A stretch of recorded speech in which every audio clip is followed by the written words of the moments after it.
and welcome to From Peace to Peace, the Piece by Piece podcast. I'm your host, Nayobé Reemnet, also known as Miss Voluptuous Surinam 2025, and I'm also the founder of Piece by Piece, which is a platform created to help young people explore their identity and use their voices to make a real difference in today's world. Each episode, we speak to inspiring individuals who are turning their personal puzzle pieces, meaning their stories, their experiences, and their values, into action. Whether you're just getting started or looking to grow your advocacy and your impact, you're in the right place right here, right now. So, let's welcome our guest for this episode. Hello. Hi. How are you, Queen? I'm so good. How are you? I'm also very good. Thank you so much. Thank you for joining us today. Oh, I'm so excited. Me too. Okay, we're gonna dive right into the first thing. Could you introduce yourself?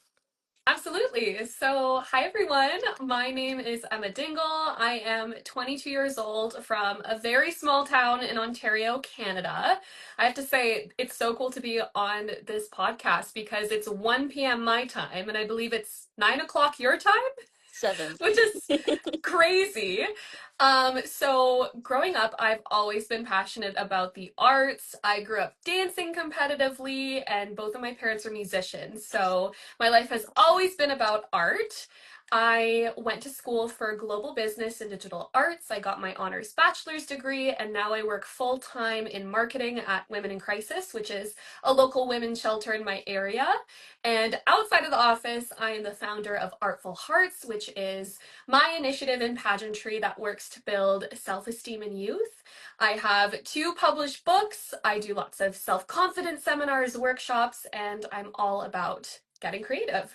I love this so much. You already mentioned it just now, but you're from Canada, so it's also very cool for us to have you here. Because that means that Piece by Piece is going global. Yes, it's um, amazing.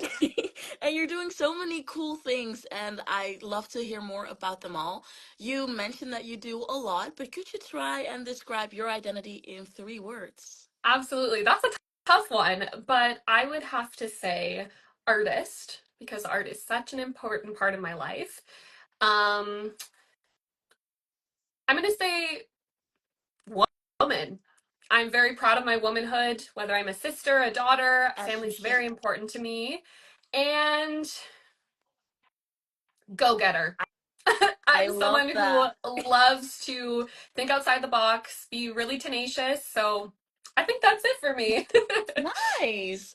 I love that. So, you just handed over your title of Miss Ontario Regional 2024. How was your reign? Oh my goodness. My reign was honestly incredible. I was so lucky to be able to do so many fun things in my community across Ontario. And even last year, I got to be a judge for Miss Voluptuous, which is kind of how we connected, which is awesome. And that was such an incredible honor. I ended up publishing my coloring book called Coloring Confidence throughout my reign. I got to go to different schools. I was traveling. So, really, it was such a fulfilling experience. And I know a lot of queens, when they pass on their title, they feel sad. But I have to say, I was just full of joy. I was so fulfilled from the year. And to pass the torch on to the next queen is something super special. So, even though I am without my title, I still just feel so over the moon about the whole experience. I love that so much. And how did you even get into pageantry? So I love telling this story because I feel like it's a bit unconventional. I got into pageantry completely by accident. I had a friend in high school who was competing in pageants, and on our lunch break, she would be doing pageant prep, and I was so curious. And when she explained, the glitz side, but also the advocacy, the volunteering, I was like, I'll give it a shot. So I did my first pageant. I think I was 19 years old.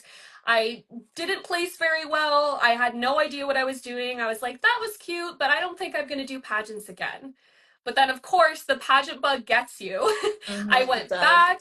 I got first runner up, and then I was like, okay, we're going all in. And so my third try, I was able to win my title of Miss Ontario. But really, when I first started pageantry, I had no idea that I was going to become a pageant girl. It was like a fun little side quest for me. And I really didn't think it was going to become anything. So to now have been a provincial title holder and now really be in the pageant world, it is very full circle for sure. Oh, I love that so much. It sounds very similar to mine as well because for me it all started as a joke too. Yeah, right? Yeah, for me it was like one of my friends was competing and I went to her finals and I was like, this is not for me, mom, because my mom was with me. Yeah, And yeah, then my friend actually signed me up and a few months later I got this message, "Hey beauty, do you want to come to our casting day?" And I was like, "Well, I have time." yeah. And now we're here. So I love that. That's so awesome. it sounds very relatable indeed. Okay, we're gonna dive a bit more into your platform, Artful Hearts. Yes. I think it's beautiful how you connect one of your passions, which is art, with something you want to advocate for, self-esteem. Could you tell a bit more about a specific moment during your time that inspired you to start Artful Hearts? Yeah. So this story is pretty much a core why for me in pageantry and for starting Artful Hearts. So growing up, I obviously was very involved in the arts community, and the arts really were my home. But when I was 16 years old, I developed a chronic illness. Mhm. I went from being healthy, happy, athletic to someone who was completely bedridden. And for the next 5 years of my life, I was really struggling with both my physical health and my mental health. And I really kind of watched my self esteem plummet. So, going through that at a young age was a big challenge. I didn't know anyone around me who was living with an invisible illness, and time in the hospital, advocating for yourself with doctors, it's all really challenging. But the one saving grace for me throughout that whole journey was art. Even though I was stuck in bed, I was really unwell, finding different ways to express myself, honestly, I feel saved my life. And I quickly realized that art is such a powerful healing tool, not only for me, but for others in the world. So, in my journey to kind of reinventing my life, getting my health back on track, I founded Artful Hearts because after my health scares, I started teaching instead of being a dancer. So I was teaching students, and I saw how much teaching dance kind of boosted confidence in my students as well. So it became a journey of just passing along the joy of art, passing along kind of that confidence building that comes from being creative, and the rest is history. Oh, I love that so much, and I love to see an advocacy that grows into something that actually starts healing the queen herself as well. So Yes. that makes me really happy.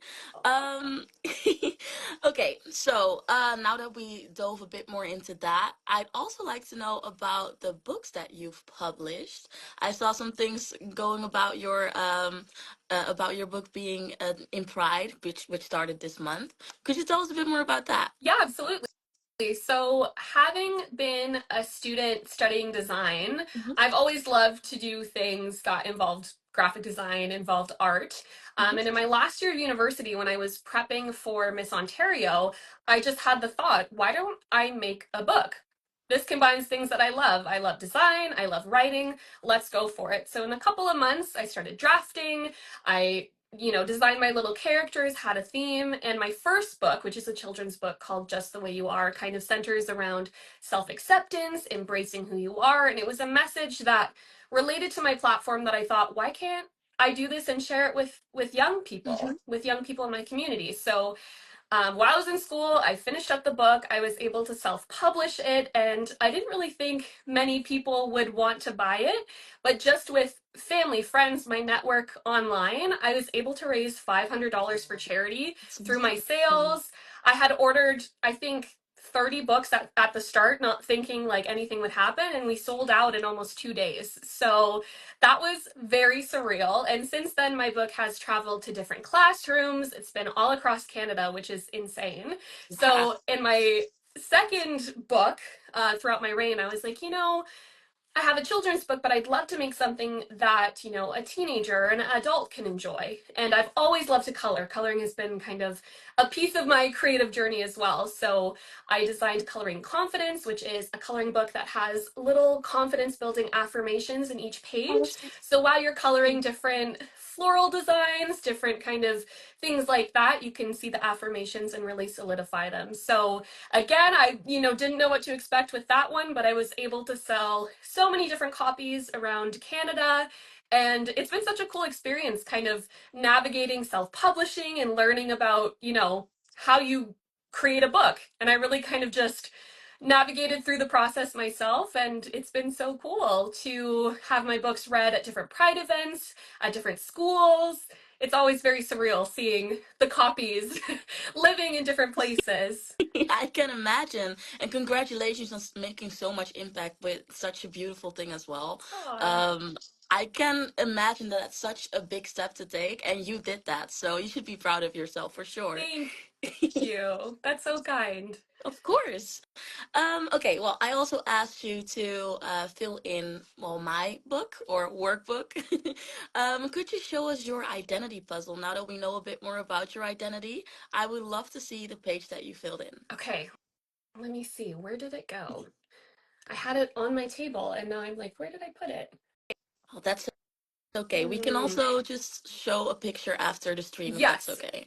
that is perfect because I ended up printing it out and I filled it in by hand, which was really fun to kind of write it out and all the puzzle pieces. I'm sorry about that. You asked me to That's bring it okay. and then I misplaced it. That's totally my bad. No problem. If you remember a bit more about what you filled in, Yeah. could you tell me which pieces of your identity are the most important ones right now for Yeah, you?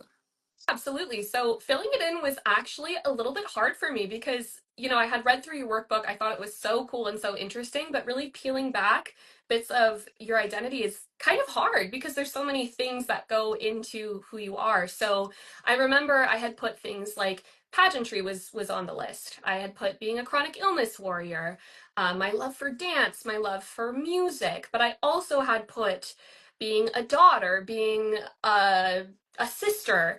I put on there, different pieces. One thing that I love is being connected to my inner child, and that has always kind of followed me in my life. So it was a little bit of a challenge for me to kind of pick what Yeah. pieces make me Emma, but I think a common theme for me has always been art. So Oh, that's a huge piece of me. There was a couple pieces on the puzzle that I had that had to do with art. Family is another big thing for me. I had put in my little right hand corner about being a daughter, a sister, and family is always a pillar in my life. And I think honestly, those two were the common theme in the puzzle, but there was also little other pieces that was cool to fill out yeah, and I can consider. imagine. Oh, I love that so much, and I love hearing about that too, because for me too, it's still a struggle to fill in my identity puzzle, and I think every day it might be a little bit different, but that Yes. shows how we grow. So, connecting to that as well, you just said that you really like to connect with your inner, yeah, your inner child. Um, how do you think, what would you tell your inner child right now? Yeah, if you got the chance to talk to your little self. Yeah. So actually, I have a tattoo on my arm that says inner child, and it's always been a reminder for me to connect with little Emma. I think in my journey with health challenges and just the struggles I've been through in life, I found myself losing pieces of that little Emma that made me who I Mhm. was. So for me, I would tell my younger self to really go for it, to just go get it because there were times growing up in a really small town that I felt like my big, humongous dreams and my love for the stage and my super extraness, you know, were a bad thing or were a weakness or didn't belong in Mhm. in my town because people, in small towns they don't always have those types of Yeah. dreams. But I would tell little Emma to go get it, to go after all of her goals. And I mean, thinking back, 4 years ago, 5 years ago, I would have never imagined being a pageant queen, would have never imagined having the opportunities I have.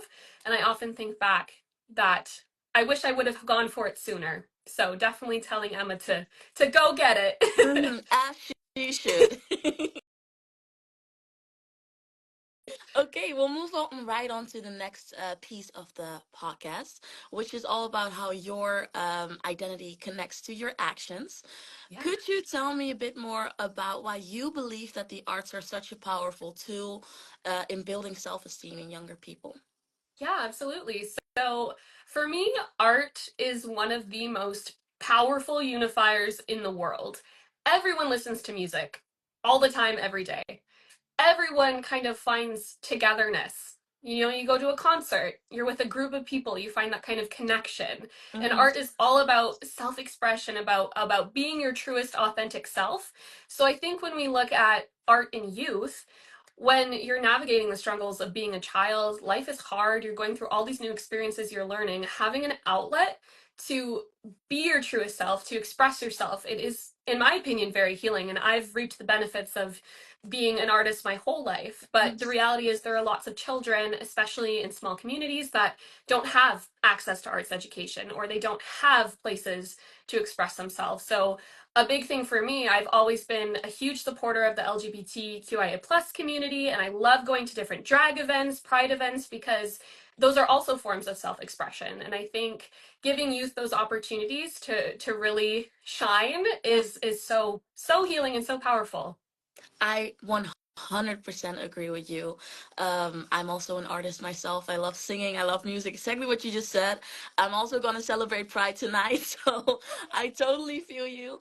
And I love that you said this because I feel like not enough people see how important that actually is. So Yeah. thank you for pointing that out. Oh. Okay, you also mentioned working in marketing at a shelter for women who fled domestic violence. How has that experience influenced the way you look at your advocacy and the service that you've done so far? Yeah, so I have to say, this position that I have working at Women in Crisis Hmm. has been such an eye opener and a learning curve, not only that I apply to pageantry, but just in my everyday life. Yeah. I always knew after, working some corporate office jobs that I wanted to work in the nonprofit sector. I've always Hmm. loved community, I've loved volunteering. So I knew I wanted to work somewhere that had a bigger impact, or that did really good things for the world. Hmm. But when I was a teenager, I had an experience with sexual assault, and it really opened my eyes to how common it is for women literally around the world. And Yes. it's not always talked about. So when the position opened up and I applied, I was so excited because it combined, women's empowerment, which is something I love, and then also design. So, in working at the shelter, I've been there for over a year. I recently had my 1 year work anniversary, which was really nice. Congratulations. Thank you. Yeah, I work with an amazing team of women. Amazing. And, you know, the advocacy of understanding that we have to continue speaking out, we have to continue fighting to end gender based violence has put into perspective how I can continue amplifying my advocacy in pageantry, and the fact that those can kind of intertwine is really cool. I've gotten to work on different campaigns in my community. I've been able to really show up for survivors, and design is great because it's basically like storytelling. You're the Hmm. storyteller behind the organization. Yeah. So I've learned so many amazing lessons, and honestly, it's a constant reminder to be thankful, because we have clients that come to us who have been through the unimaginable. And I often have moments where I think about my life. I'm like, wow, I have so much to be thankful for. So I think it keeps me humble, it keeps me grounded, and I've been able to really focus on getting my message out there. Ugh, I love that so much. And still think it's so amazing that you get the chance to do the things that you love in a position that actually makes impact as well. As someone who has a story about sexual assault as well, I can imagine that those women are very grateful to the work that you all do. So thank you for that, and also thank you for being such an open book about it. Speaking about that and about being thankful, about creating hope for others, could you tell us how your biggest passion, art, connects to healing and hope and yeah, that. Yeah, absolutely. So I think when I started performance, or I started dancing, I started singing, I didn't realize how healing it was going to be later in my life. Mm-hmm. As a kid, you're full of joy. I love to be on stage. I was a little performer. So at first, it kind of started as just a medium, a passion. But I found that when lots of things were happening in my life that were out of my control, that were really challenging, especially with your health, it is so devastating when your body's basically giving up on you and you don't know what's going Mm-hmm. on.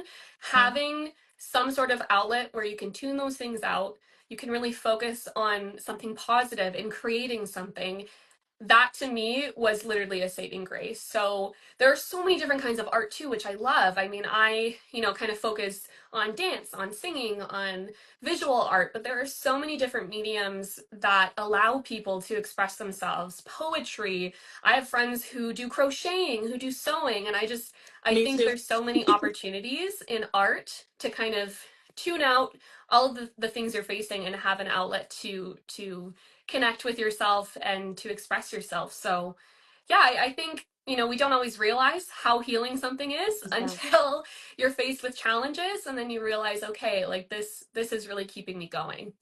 I love that. And that's exactly the reason why I created Piece by Piece as well. Because I want more people to see that the things that you are passionate about and that make you, you can actually heal you, but also heal others. So thank you so much. Okay, now let's explore how like what you've all done and the action that you've done so far. I'm really excited because your reign might be over, but I'm sure that you won't be sitting still. Could you tell us Yes. what you're working on right now? Absolutely. So, there are lots of things happening behind the scene. I can tell you that I'm not quite done on the pageant stage. So, there will be an announcement coming soon Ooh. of what my next chapter is, hopefully by the end of the month. But in terms of my platform, title, no title, competing, no competing, Artful Hearts really is a passion of mine. So I mean, I haven't told anyone this, but I might as well. I might as well share. I had earlier this year applied for a grant to get some funding for my next project, and I won't hear until August, but regardless of the outcome, if I get the funding or not, I have a new initiative coming in the summer that really focuses on giving youth creative tools in small communities. So, where I live in the corner of the world, there are communities close to me that are 5,000 people. Mm-hmm. 1,000 people, very small, small, small. And these communities don't have access to arts education or really the tools, things like pencil crayons, like those tools are hard to get for students. So, and some of these areas are also low income. So, this next project focuses on providing those tools. There are some things obviously I can't share, but hopefully by August, I'll hear word about the funding. And if not, I'm still going to go for it anyways. We have ways around that. But yeah, I'm very excited to launch a new initiative and to be giving back to some of the smaller communities in my area. Yeah, I can imagine, and it's such a beautiful thing to be working on as well. I hope everything works out with the grant. Thank you. Yeah, fingers crossed. Okay, one last question before we move on to the next thing. Yeah. You do a lot and you do a lot of service as well. Could you tell us how you manage to balance everything as an author, as an advocate, as an artist, as a former title holder? How do you keep doing everything? Yeah, so I can be 100% honest that in my lifetime, I have always been a busy girl and I haven't always been good at taking care of Hmm. myself. I literally, since birth, have been someone who loves to be busy, loves to be doing 1,000 things at once. And there came a point, I feel like in my young adult age range, that I realized that I was doing too much and not giving back to myself or filling up my cup. So, Hmm. a big focus for me this year is not only staying rooted in my values, rooted in the things that fill up my cup that I'm passionate about, but also literally scheduling in time for self care. I actually am a very introverted person. I Oh. feel like a lot of people assume pageant queens are just these like super extroverted, outgoing. And while I love people and I love to talk, I do really love my quiet time. I love my alone time. So, finding pockets of peace in my busy schedule, making time to take care of myself, to do some self care, that has been essential. Mhm. But honestly, when you find things that align with your values, things that fill up your cup, it honestly doesn't even feel like busyness. I think it's such a gift that I get to do all this pageant stuff. It doesn't feel like work.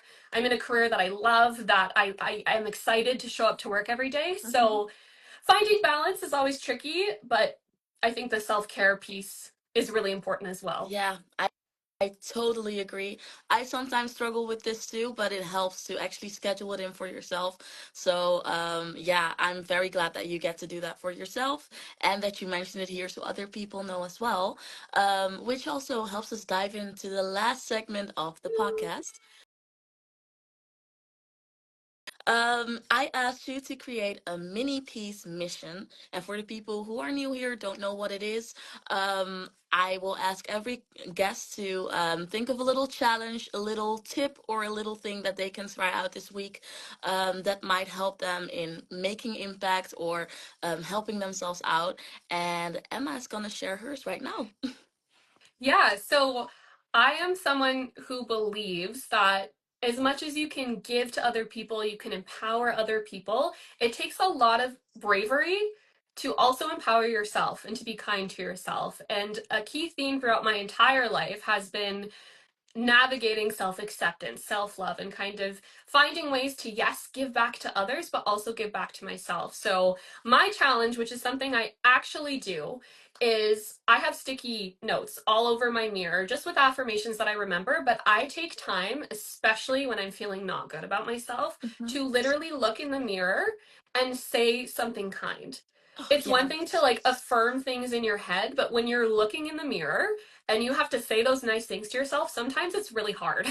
It Sometimes it's is. really hard. Like on days that I'm having like not a good body confidence moment, it is hard to look in that mirror and to say something nice. But I've really noticed the past year or 2 years the power of affirmation and how Mhm. we talk to ourselves and how we, kind of have inner monologue going on. It's so important. So I challenge you all to at some point this week to look in the mirror, really look at yourself and say one kind thing, something you're doing well. It could be something like, I am showing up for myself today and I'm proud of that. I got out of bed today and I'm proud of that. And you'll start to notice your mindset kind of shifts to be more positive. Yes, I 100% agree. Very coincidentally, I also made a video about this a week ago. I think a week Amazing. ago. So if you need any help in thinking of some affirmations, watch that video. And I have some pinpointers on that as well. So it could be a collaborative challenge, I guess. Yes. And then I'd really like to thank you for being here, for sharing your truth, and for sharing everything that you do. I'm sure you inspired many people. If you want to know more about Emma, I'm sure that you can find her on her Instagram. But you can also watch back this episode on our YouTube channel. And if you want to know more about how to make impact and how to stay true to your identity, you can go over to the Piece by Piece website that is in my bio. Okay, thank you very much. Thank you very much, Emma. And we'll see you in the next one. Yes, thank you so much. This was wonderful. You're doing awesome work. It was such a Thank joy you. to be here. Thank you for being here.